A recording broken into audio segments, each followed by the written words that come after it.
Handipact Limousin. Emploi et handicap dans la fonction publique en Limousin vous présente En route vers l'emploi. Parlons emploi et handicap. Et nous voilà une fois de plus sur RTF pour parler handicap et emploi avec mes invités du jour. L'idée aujourd'hui, c'est de faire le point sur ces différentes structures dans lesquelles les personnes en situation de handicap travaillent, parce qu'il faut se le dire, on le redira plusieurs fois pendant l'émission, les personnes handicapées travaillent.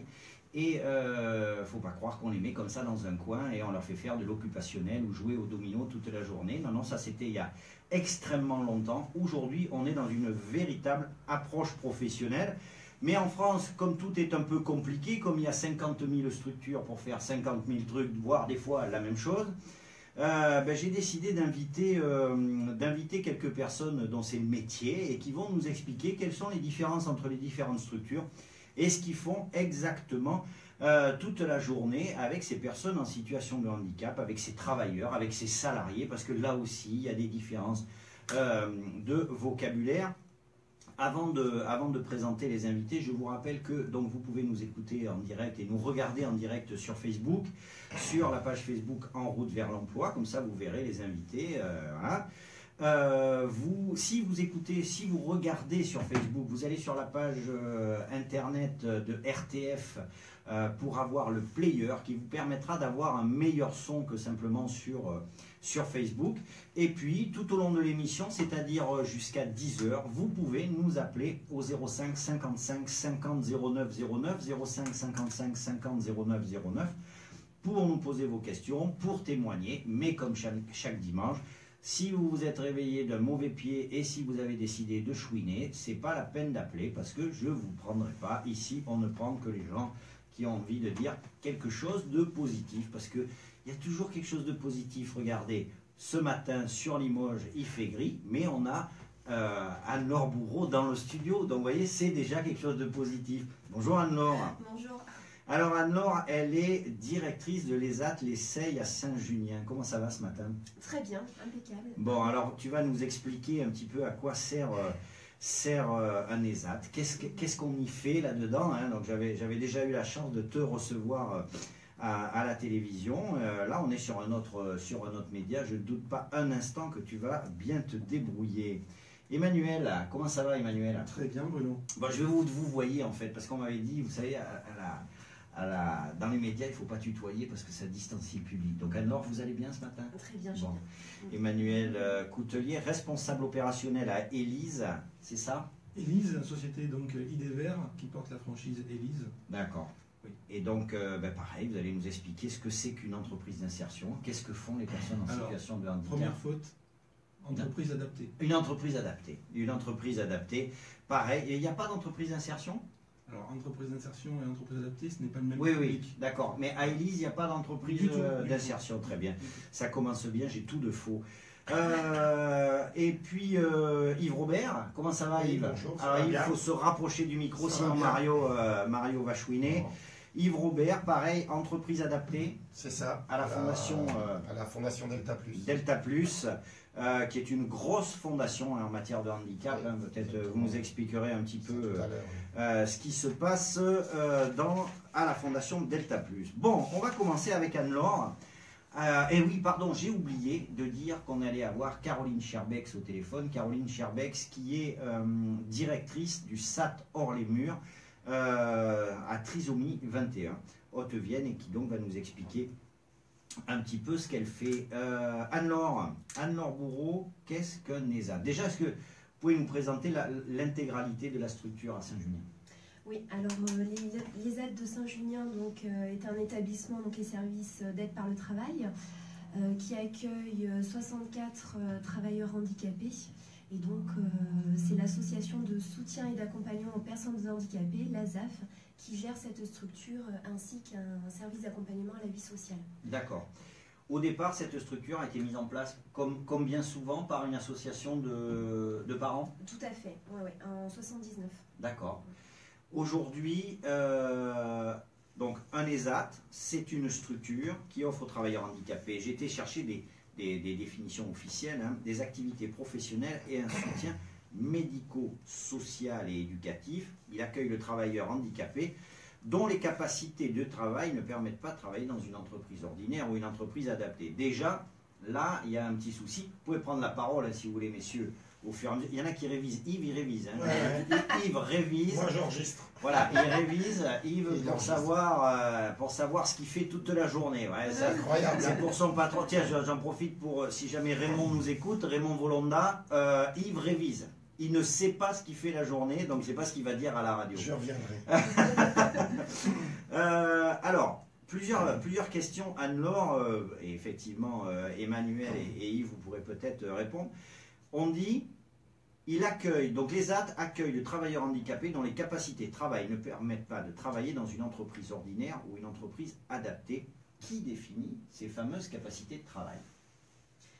Eh bien après, c'est un passage devant la CDAPH. Alors, qu'est-ce que c'est que la CDAPH? Parce que moi, aujourd'hui, Anne-Laure, hein, Oui. je suis animateur à radio. Hein, je ne suis pas du métier. Hein.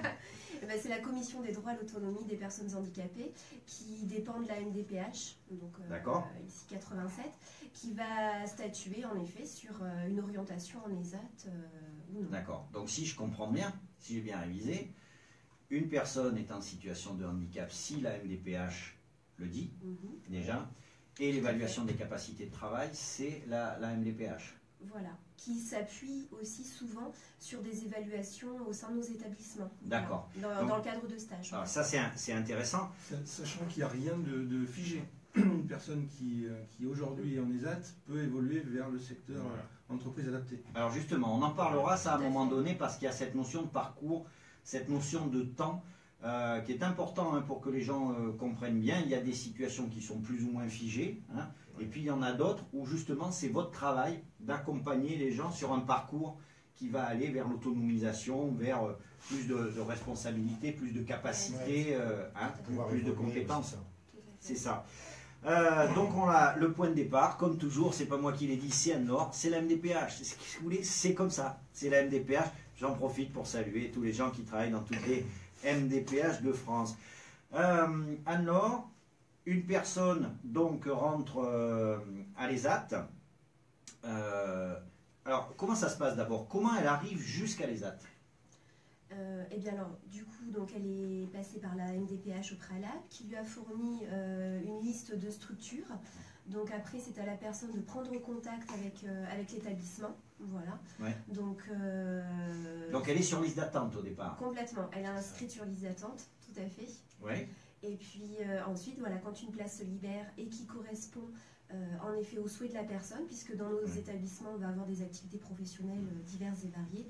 À ce moment-là, donc on la contacte. Alors deux choses importantes. Là, je vais reprendre un peu quelques connaissances de la MDPH. Ça, il faut le dire pour les parents, pour les personnes qui sont concernées, etc. Une personne, par exemple, peut tout à fait vouloir aller à l'ESAT l'Essai à Saint-Junien, être inscrit sur liste d'attente, mais trouver une autre place ailleurs. Hein, par exemple, je ne sais pas, un autre ESAT de la région, un autre ESAT en France. Il faut savoir, ça c'est comme ça, c'est la loi qui prévoit ça, que même si cette personne travaille dans un autre ESAT et qu'elle continue de se maintenir sur la liste d'attente, elle est considérée, de l'ESAT l'Essai, elle est considérée comme étant en attente. C'est bien ça, non? Oui. Je ne me trompe pas. Après, je ne vous explique pas pour faire le décompte des gens qui sont en liste d'attente. C'est ça. Donc, possibilité pour ces personnes de faire un stage. Oui. Pour voir si effectivement les conditions de travail en ESAT correspondent bien. Oui, tout à fait. Et quel est son statut pendant ce temps-là? Elle conserve son statut de travailleur handicapé. Oui, voilà, tout à fait. Et donc on peut mettre en place un stage d'une durée d'une semaine à 3 semaines selon les structures et selon le projet de la personne. D'accord. On va faire alors, petite comparaison, hein, puisqu'on a deux personnes ici qui ont une entreprise adaptée. Alors attendez, juste je relance le bazar. Quelle est la différence entre un ESAT et une entreprise adaptée, messieurs? La population. La première différence, c'est qu'une entreprise adaptée, nos travailleurs sont autonomes sur leur poste. C'est-à-dire qu'ils peuvent partir en mission, ils sont complètement compétents pour les tâches qui leur sont confiées. Et ils sont aptes à effectuer un travail de même, voilà, complètement autonome. Et ils ont en parallèle aussi une différence ils ont en parallèle une différence dans leur statut. D'accord. Alors, justement, quel est le statut en entreprise adaptée et quel est le statut en ESAT? En entreprise adaptée, ils ont un statut de salarié. D'accord. Alors que nous, ils vont avoir un statut de travailleur handicapé Voilà, nous en sommes, ESAT. par exemple, nous, IDVR, nous sommes une SARL, donc D'accord. professionnelle, en concurrence avec d'autres entreprises du secteur D'accord. professionnel. Donc, on va parler un peu d'argent, hein, puisqu'il y a un statut. Salarié. C'est ça. Quelles sont les bases de ces contrats? Nous, on est sur des contrats entre 24 et 35 heures selon les personnes.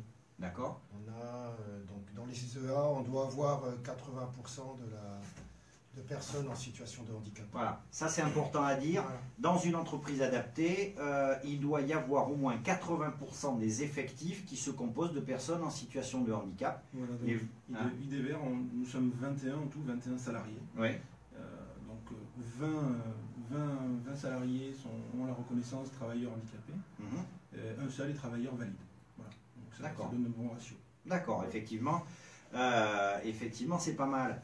Les contrats, ce sont quoi? Des CDD, des CDI? Nous, pour le compte, c'est exclusivement CDI. Seuls les deux derniers rentrées sont en CDD par rapport à une problématique que nous avons rencontrée client.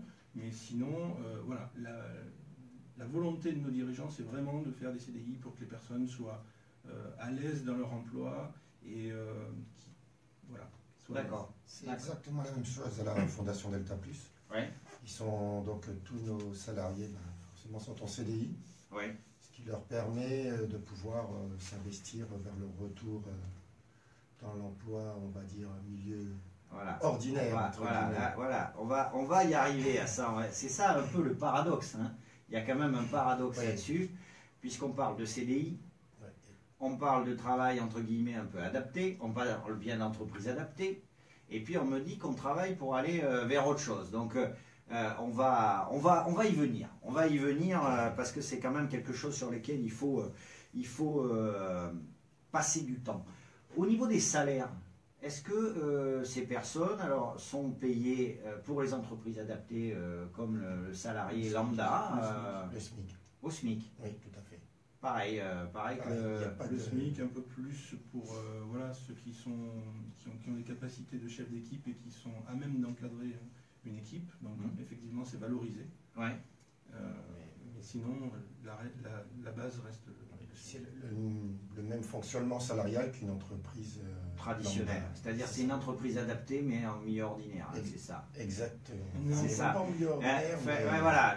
C'est tout le paradoxe ils vont finir par nous le dire qu'en fait ça ne veut pas dire grand-chose tous ces mots. Hein, donc moi j'ai du mal à m'y retrouver. C'est quand même un paradoxe. On est en train de parler de conditions un peu adapté quand même, hein, puisque on verra qu'il y a quand même si ce sont des salariés traditionnels, il y a quand même des choses qui sont mises en place qui tiennent compte du handicap. Hein, on est bien d'accord. Alors, parlons d'argent. Donc, chaque mois, vous sortez de l'argent de votre poche pour payer ces travailleurs en ESAT. Bien sûr, oui. Comment ça se passe? Qu'est-ce que vous leur donnez exactement? Donc, alors nous, c'est vrai que par rapport aux entreprises adaptées, donc on ne va pas avoir de contrat par contre Il n'y a pas de contrat. Il n'y a pas de contrat de travail. Il y a travail. un contrat de soutien d'aide par le travail. Ah. Voilà, c'est toute la différence.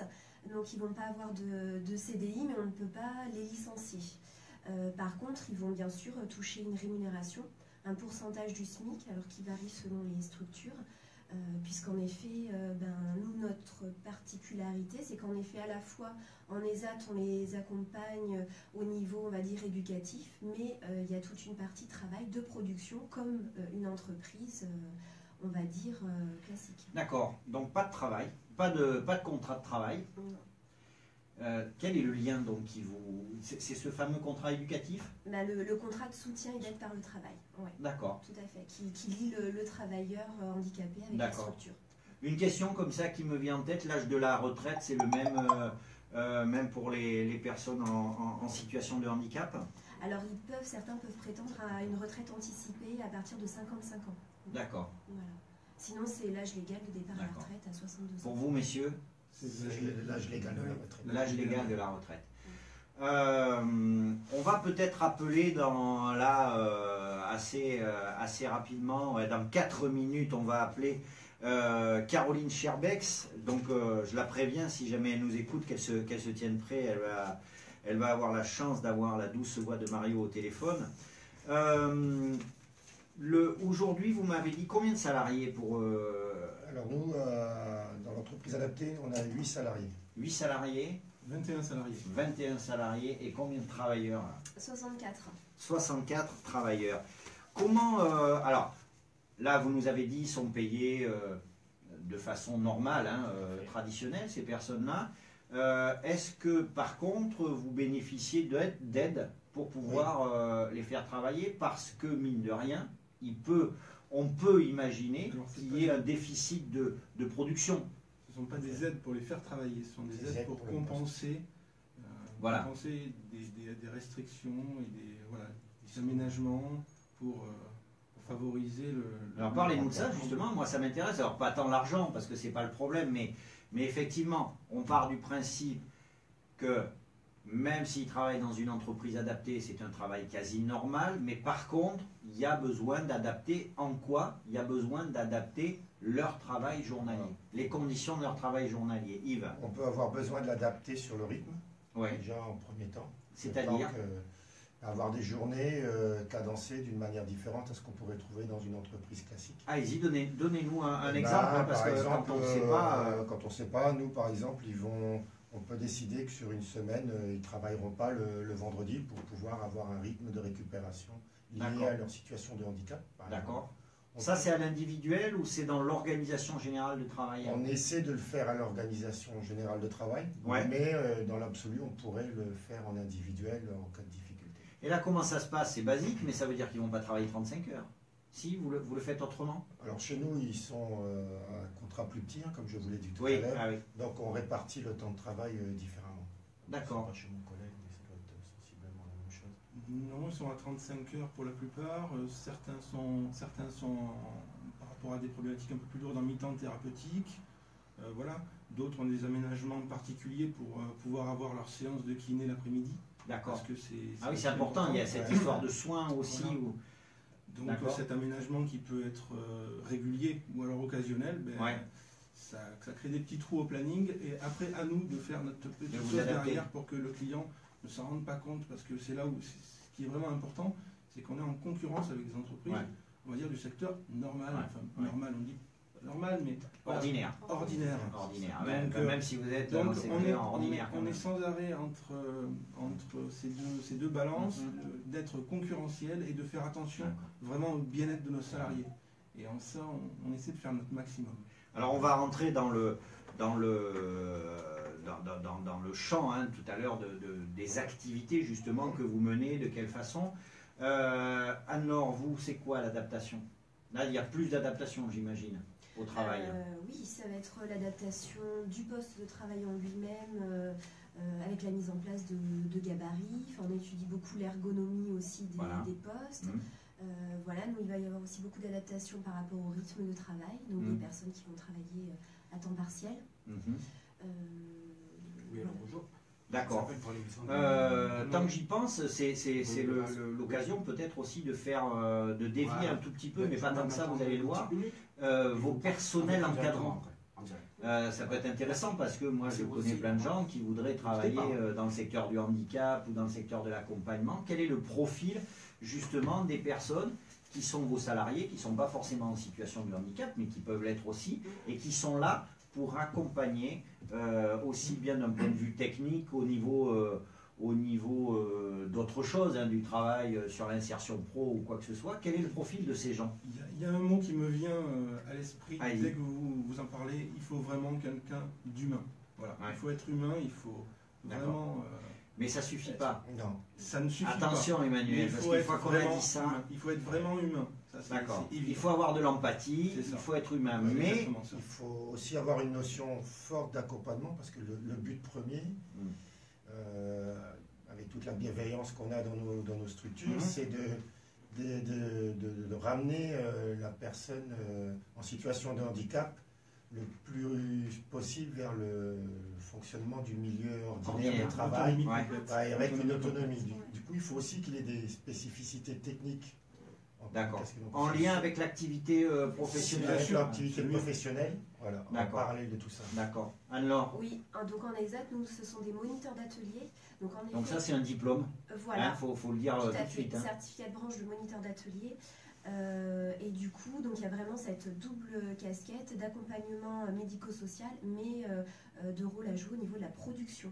Donc généralement, ce sont des personnes qui proviennent du secteur industriel et qui se forment ensuite par la suite. D'accord. Donc là aussi, pour moniteur éducateur, alors en Limousin, vous pouvez aller voir Polaris, vous pouvez aller voir, je ne sais pas quels sont les organismes, mais vous vous renseignez, vous allez sur Google, vous tapez moniteur éducateur et vous verrez, il y a toutes les formations. On va reprendre cette discussion, mais on a tout de suite Caroline Cherbet au téléphone. Comment ça va, Caroline Cherbet?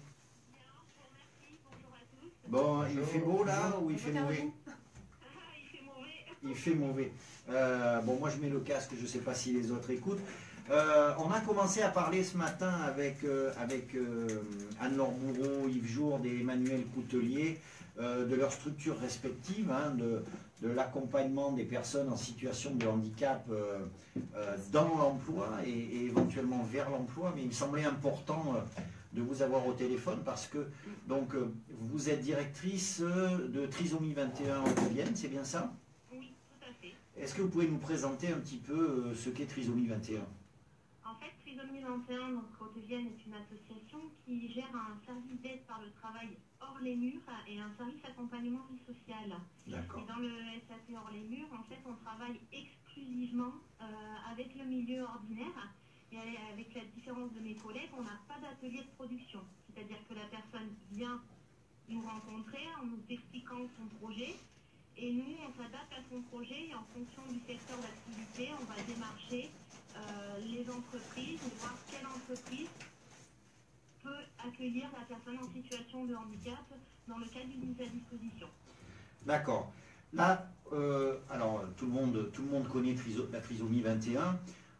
Vous n'accompagnez que des personnes trisomiques?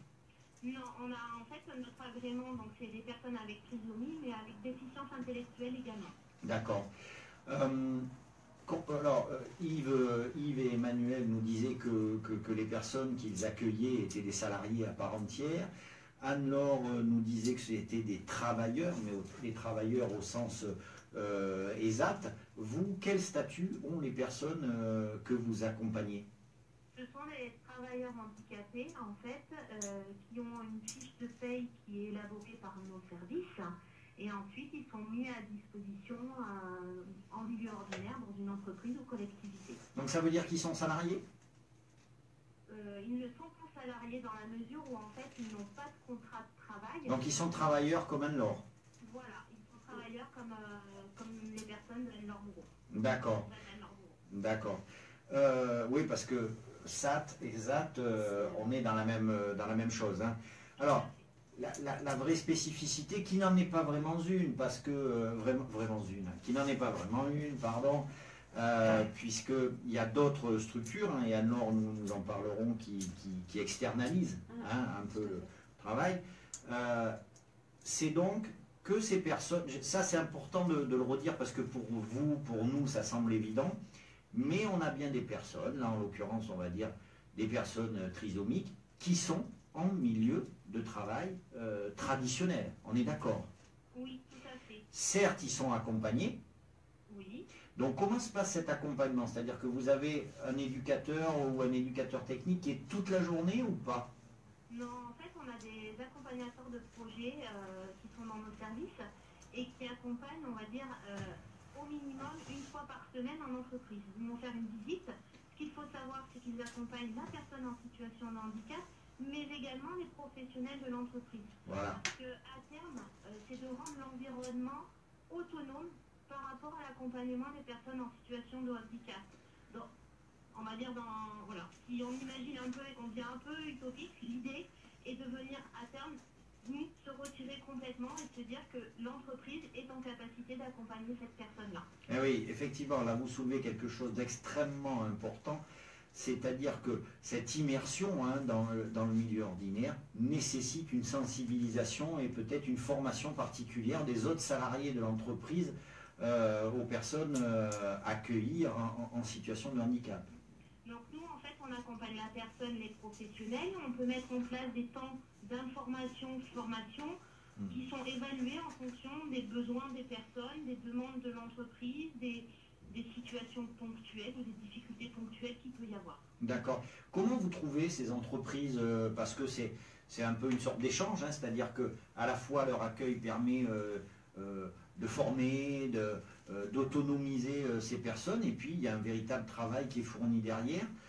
Comment vous les trouvez? Alors, on peut donner des noms, moi j'y tiens aussi parce qu'on n'est pas là pour faire de la pub, mais je connais personnellement quelques entreprises avec lesquelles vous travaillez.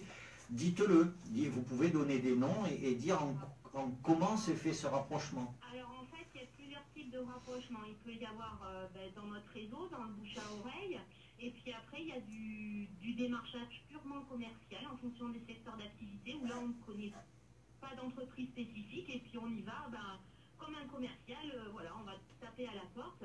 Après, dans les entreprises les plus anciennes, on a les restaurants McDonald's. Très bien. On a, par exemple, on a les Scolares à Beaupéra, on a l'AFPA du Limousin, on a la mairie du Vigin, Mérignoles, mairie de Limoges.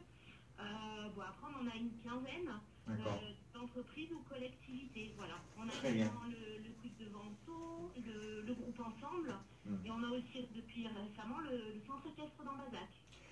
Très bien, donc si on se sent sensibilisé à l'emploi des personnes en situation de handicap, si on veut tenter avec vous l'expérience de l'immersion et avoir une autre approche du travail, à ce moment-là, on peut facilement vous contacter. Oui, tout à fait, on peut prendre contact avec les services. En fait, on reçoit les personnes en deux temps, un temps avec la direction et un accompagnateur et un temps avec le médecin psychiatre. Et ensuite, en fait, on voit de quelle manière nous, on peut accompagner la personne vers son devenir professionnel. Alors, on va clôturer sur en fait l'issue de votre travail, puisque ça aussi, il faut le dire. Donc, il y a toute cette infrastructure qui est mise là en place au départ, cet accompagnement aussi bien de l'entreprise que de la personne en situation de handicap. Mais régulièrement, vous avez des personnes que vous suivez qui finalement sortent de vos effectifs au moyen de contrats dans les entreprises dans lesquelles ils étaient mis à disposition. On est bien d'accord? Oui, tout à fait. Ces 3 dernières années, en fait, il y a eu des personnes qui sont sorties avec un CDI dans des entreprises et ensuite nous continuons cependant de les accompagner mais de manière beaucoup plus ponctuelle avec des dispositifs bien ciblés et bien particuliers. Mais il faut savoir que c'est un travail de longue haleine, pour certains de plusieurs années. Et après, c'est aussi un contexte et un environnement qui permet cette possibilité-là. C'est-à-dire qu'il faut que l'entreprise soit d'accord, il faut que la personne soit prête, parce que des fois, on peut avoir des cas où l'entreprise est partante et la personne, pour l'instant, ne se sent pas prête à faire le pas. Donc, des fois, ça peut nécessiter plusieurs années, voire des dizaines d'années. D'accord. Merci beaucoup Caroline Scherbex, directrice de Trisomie 21. Trisomie 21, si vous voulez vous rapprocher de cette structure, c'est 14 rue Cruvelier à Limoges. Et le numéro de téléphone, vous avez un numéro de téléphone à nous communiquer, Caroline? Oui, 05 55 34 43 17. Vous nous le répétez une dernière fois parce qu'on est à la radio. 05 55 34 43 17. Merci beaucoup Caroline, allez je vous laisse repartir au lit et puis à très bientôt. Merci Caroline, au revoir. Bonne journée. Voilà, donc là on était dans le domaine de la trisomie et de la maladie du handicap intellectuel avec Caroline Scherbex. Yves, oui. Quelle typologie de handicap est présent à l'entreprise adaptée la Fondation Delta Plus? On est beaucoup sur du handicap, des problèmes avec du handicap psychique. Handicap psychique, Emmanuel? Alors, handicap psychique, on a également beaucoup de problématiques de dos. De dos? Oui, beaucoup de problématiques de dos, essentiellement essentiellement ce type de... Anne-Laure? Des personnes qui vont avoir majoritairement une déficience intellectuelle légère à moyenne, du handicap psychique et des personnes aussi qui ont un traumatisme crânien. D'accord, oui. Voilà. Alors effectivement, c'est pareil, hein, on n'appréhende pas de la même façon les différentes typologies de handicap. C'est pas parce qu'on veut traiter tout le monde de la façon la plus humaine et normale possible qu'il ne faut pas adapter par moment. On ne traite pas pareil, on n'accompagne pas, pardon, pareil, quelqu'un qui a un handicap physique ou de dos et quelqu'un qui a un trauma crânien. Hein. C'est pas du tout la même chose, on est bien d'accord. Justement, hein, comme on ne peut pas tout savoir, on est formé justement, nous personnels encadrants, d'IDVR, aussi bien IDVR et IDA, sur ces mêmes nouveaux handicaps qu'on rencontre, comme par exemple le burn-out. Voilà. On est formé. D'accord. Alors ça va être le moment de faire la pub, hein, parce qu'il n'y a pas de raison. Caroline, elle a fait de la pub, et puis il faut le souligner, c'est important de savoir qu'il y a des entreprises support, des entreprises partenaires, des entreprises avec lesquelles vous travaillez. Certes, vous fournissez un service, mais il y a une véritable démarche de la part des entreprises de travailler avec vous. Donc là, on a récupéré un témoignage, j'aurais bien aimé l'avoir au téléphone, mais ce n'était pas possible ce matin. Un témoignage de... Je rappelle, vous pouvez appeler au 05 55 50 09 09, 05 55 50 09 09, mais visiblement, vous ne voulez pas parler à Mario ce matin, c'est pas grave, on s'en passera. Un témoignage de Marlène Kerboué, c'est ça, Laure? Oui, tout à fait. Marlène Kerboué, qui travaille à la société DS Smith, donc qui nous dit « Notre société, basée à Rochechouart, emploie une équipe de 8 personnes de l'ESAT de Saint-Junien depuis de nombreuses années. Nos relations partenariales, déjà, ouais, c'est elle qui l'a écrit, elle dit bien partenarial. Hein. Nos relations partenariales permettent de travailler avec eux pour réaliser diverses opérations. Premièrement, de contrôle qualité, du tri et de la réparation de palettes de bois, de la remise en conformité de produits selon des critères préalablement définis avec le service qualité, le travail à façon, opération manuelle qui permet d'apporter de la valeur au produit, exemple de la livraison de découpes en volume, apposer un élément fonctionnel ou esthétique, des rubans, des étiquettes, des œillets. Les travailleurs handicapés sont parfaitement intégrés avec le personnel de la société et travaillent ensemble. Deux choses là-dedans, tout comme le SAT hors mur, donc vous êtes sur place. Tout à fait. Et vous réalisez un certain travail. Ce travail, qu'est-ce qu'il a de particulier par rapport à un travail que pourrait faire une entreprise traditionnelle? Déjà, est-ce que vous estimez que vous êtes sur le champ de la concurrence avec d'autres entreprises? Non, pas du tout. Pas du tout. Après, c'est vrai que la particularité, là, c'est que c'est une équipe au sein de l'usine et qui travaille vraiment sur des produits de luxe. Donc, ça demande un savoir-faire et une technicité bien particulière. Et c'est vrai que c'est ce qui est aussi très valorisant pour les personnes de notre structure. Est-ce que je me trompe si je dis que peut-être travailler avec les AT, c'est redonner une certaine place à un travail qui se fait peut-être plus parce que c'est trop cher, ou il faudrait le mécaniser, ou on est peut-être plus dans le détail, dans le... Alors oui, tout à fait. C'est souvent du travail qui ne peut pas passer aussi sur machine, où il y a besoin d'un savoir-faire humain. Voilà, encore quelque chose de manuel, c'est ça. Allez-y, dites-nous avec qui vous travaillez. Quelles sont les entreprises de la région Donc on a également une équipe en mise à disposition collective, donc une équipe de 8 personnes encadrées par un moniteur. C'est la différence aussi avec le SAT de Trisomie 21. C'est que là, le moniteur est tout le temps là. Voilà, le moniteur est là. Donc au sein de l'entreprise d'International Paper à Saillat-sur-Vienne, là aussi ce sont vraiment des partenaires que nous avons depuis de nombreuses années. On va avoir CI Capac, Cartonnage Thomas, EuroPLV, Citco, beaucoup de cartonniers au niveau de Saint-Junien et de ses environs. Donc voilà. Ça veut dire aussi que vous avez un service commercial, Anne-Laure? Non, on est ça se fait tout seul. On vient vous voir comme ça, comme moi. On décroche le téléphone, on dit Anne-Laure, est-ce que vous pourriez venir? Est-ce qu'on pourrait travailler avec vous? C'est ça? Non, après, on a un moniteur principal d'atelier qui est en charge qui gère ses relations, de la coordination. D'accord. Emmanuel, Emmanuel, ce qui est intéressant dans votre activité, c'est qu'à la fois, donc, vous travaillez dans le domaine du handicap, mais vous avez une activité particulière. Hein. Alors, on a une entreprise de l'économie circulaire, en fait. Allons-y, expliquez-nous ça. Ça y est, Ah, ils ressortent comme si on était en réunion de travail. Pas du tout. Économie circulaire. Pas du tout. C'est Allons-y. très très simple. Vas-y. Nos déchets refont nos emplois. Nos Déjà, déchets refont nos emplois. Ça dépend lesquels. La mais boucle bon. est bouclée. D'accord. Allons-y. Non, on intervient sur la prévention et la gestion des déchets pour les entreprises. D'accord. Voilà. Ça se passe comment? Expliquez-nous.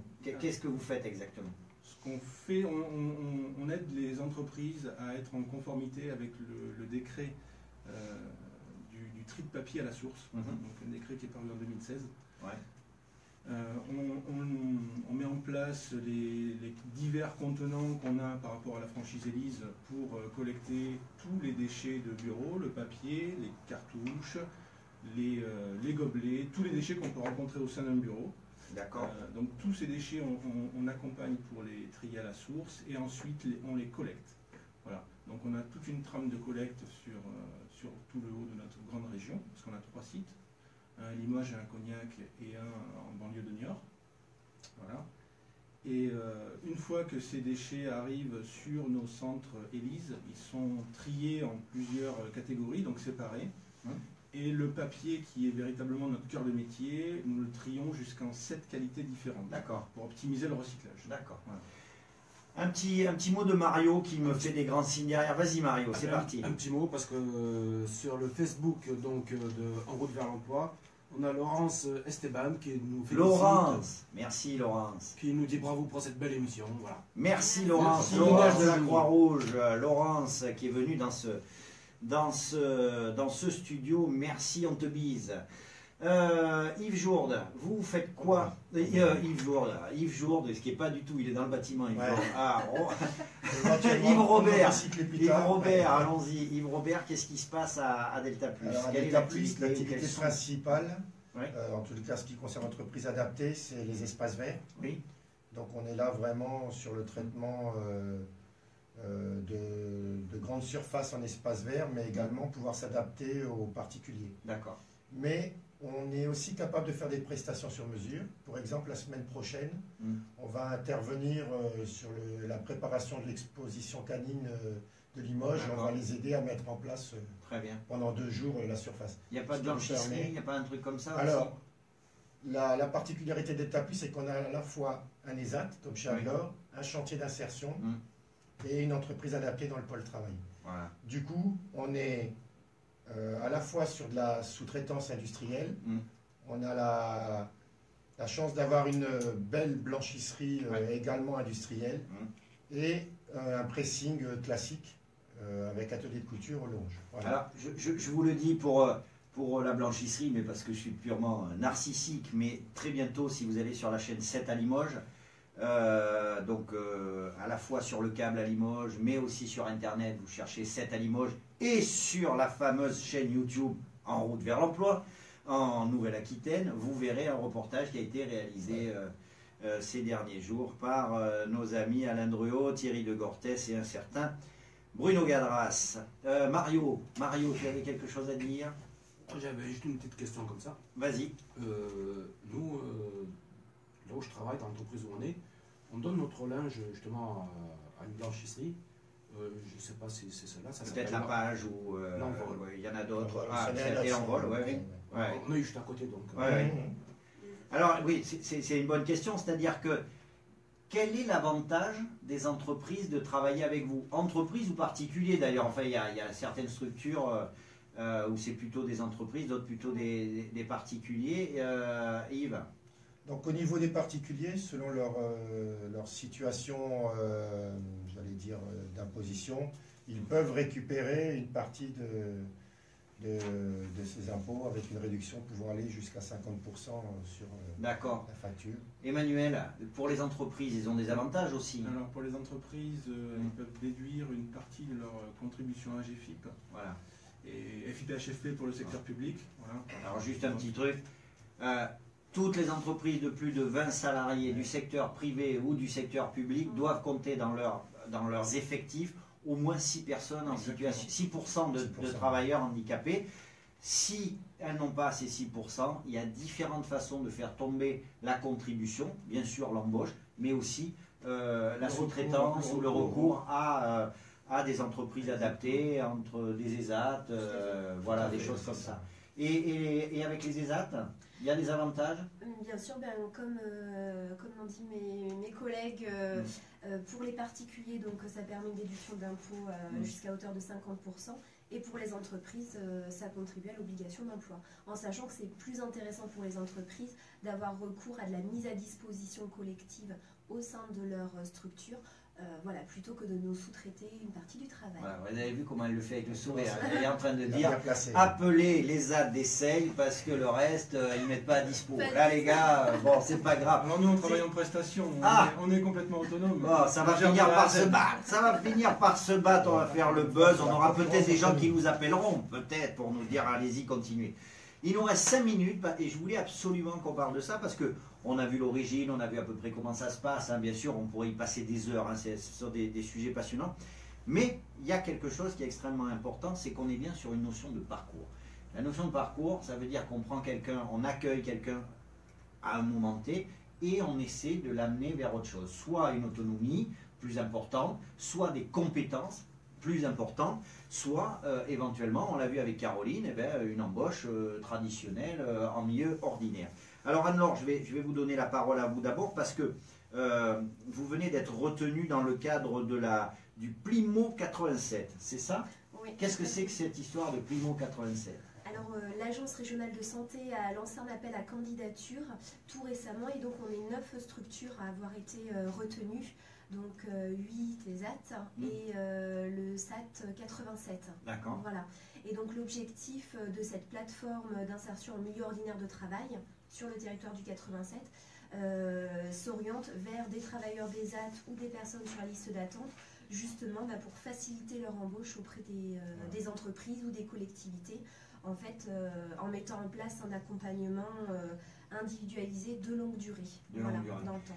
D'accord, ça c'est un projet, ça va se mettre en route, vous avez été retenu. On est en train, voilà. On est en cours de mise en place. Delta Plus en fait partie, il y en a un qui va se sentir tout seul, mais enfin bon, c'est pas grave, Emmanuel, il n'a pas été retenu, mais il a été retenu pour d'autres trucs, mais pas pour ça. Voilà, est-ce qu'on peut citer éventuellement les différentes structures? Bien sûr, Anne-Laure, allons-y. Voilà. Anne-Laure est en période électorale.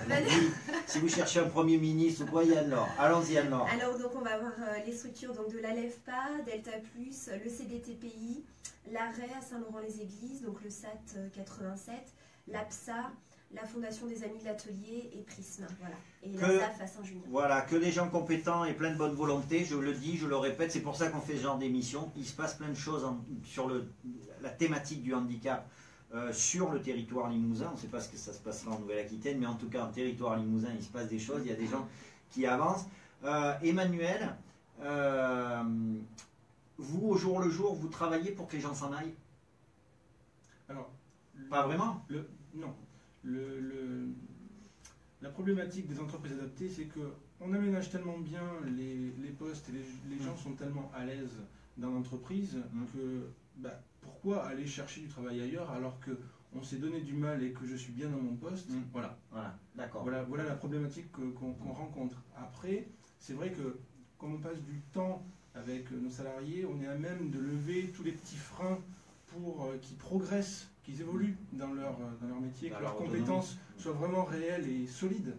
Donc ils pourraient être aptes à aller dans le secteur traditionnel. Yves? C'est tout le paradoxe du contrat en particulier, puisqu'ils sont, comme on l'a dit tout à l'heure, en CDI, contrairement à ESAT. Alors, comme vient de le dire mon collègue, on a énormément de formations pour leur permettre de monter leur niveau de compétences, d'acquérir de nouvelles compétences. Mais le paradoxe, c'est qu'ils sont en CDI, donc c'est un peu compliqué dans leur projet de leur dire tu as un contrat, il faut que vous alliez en chercher un ailleurs, alors que là, la structure est adaptée. C'est un peu ce paradoxe. Mais au quotidien, on se doit d'essayer parce qu'on est plus maintenant sur une notion de parcours que de place. D'accord. Une entreprise adaptée fait partie du milieu ordinaire. Oui. Donc c'est vrai qu'il y a ce paradoxe entre des places dont il y aurait besoin pour d'autres qui attendent, etc. C'est le cas partout. En tout cas, là, il y a sujet à discussion. On va finir cette émission avec deux petites choses. La première chose, c'est que quelque chose dont on n'a pas eu le temps de parler, mais qui fera l'objet d'une autre émission, c'est la formation, aussi bien la formation en cours d'emploi traditionnelle telle qu'on la connaît, que la reconnaissance des acquis de l'expérience, et on salue Christelle Garot si elle nous écoute. Donc il y a plein de sujets derrière, hein. Il y a la formation initiale, il y a éventuellement la scolarité, on peut monter jusqu'à la scolarité. Mario me fait des grands signes, je vous remercie tous les trois d'avoir participé à cette émission. Quant à moi, je vous donne rendez-vous à bientôt. Allez sur la chaîne YouTube En route vers l'emploi, consultez les offres sur la page Facebook En route vers l'emploi, et merci à tout le monde, salut.